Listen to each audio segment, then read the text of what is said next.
नमस्कार दोस्तों। क्या है ऋषि परंपरा और जादूगर में अंतर, यह जानने के लिए हम बहुत देखते सारे हैं। मेंटलिस्ट, इल्यूजनिस्ट, माइंड रीडर्स हैं जो लगातार सोशल मीडिया पर, टीवीज़ पर आके भी बता रहे हैं कि भाई सुहानी भी हैं, उसमें तुषार भी हैं। वो ये कह रहे हैं कि जो आप कर रहे हैं, अगर लोगों के बारे में बताना, उनके मन की बातें जान लेना, वो भी करके दिखा रहे हैं और सही करके दिखा रहे हैं। तो उनमें और पहली आप में बात तो अंतर क्या उनकी है? एक सीमा है। दूसरी बात, वो क्लू फेस रीडिंग कर सकते हैं। तीसरी बात, वो बिफोर टाइम सबके बारे में नहीं लिख सकते हैं। चौथी बात, जादूगरी को ऋषि परंपरा से नहीं तोल सकते। हनुमान जी अष्ट सिद्धि नव निधि के दाता, असबर दीन जानकी माता। आप इसको जादूगरी से नहीं तोल सकते। अगर आप इसको जादूगरी से तोल रहे हैं तो ये दुर्भाग्य है देश का।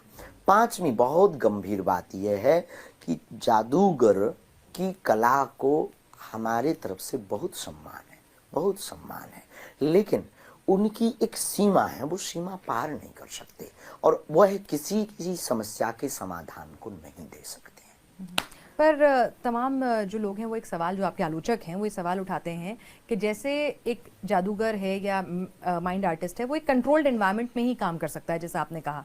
तो आपके बारे वो में अनलिमिटेड नहीं कर सकते। हाँ, वो बिल्कुल। 4 लाख लोगों के बीच में नहीं कर सकते। वो भी वही कह रहे हैं, वो कह रहे हैं कि बिफोर टाइम नहीं कर सकते। पर वो जो आपके आलोचक हैं वो कहते हैं, और ये इसीलिए मैं प्रश्न पूछ रही हूँ क्योंकि देखिए, निंदक न्यारे राखी है, ये कहा गया है। आंगन कुटी तो छुपा है। तो इसीलिए कि आप जो हैं, जब वो सवाल आप भी अपने कंट्रोल्ड एनवायरनमेंट में करते हैं, आप भी सिर्फ अपने दिव्य दरबार में करते हैं, ये नहीं कि कहीं भी और जगह अगर कोई आना चाहे या मैं आपसे कुछ पूछना चाहूँ अभी, तो इस तरह से आप नहीं उसकी बताते हैं। परंपरा है। अच्छा। गद्दी की एक महिमा है।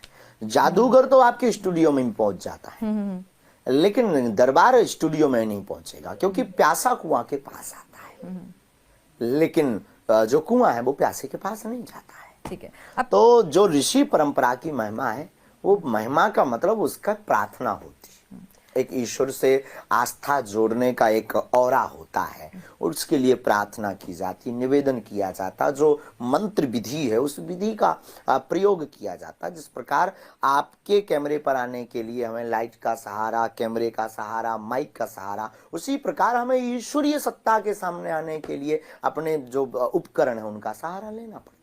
मतलब प्रार्थना, कनेक्टिविटी, ध्यान, अंदर गहन होना।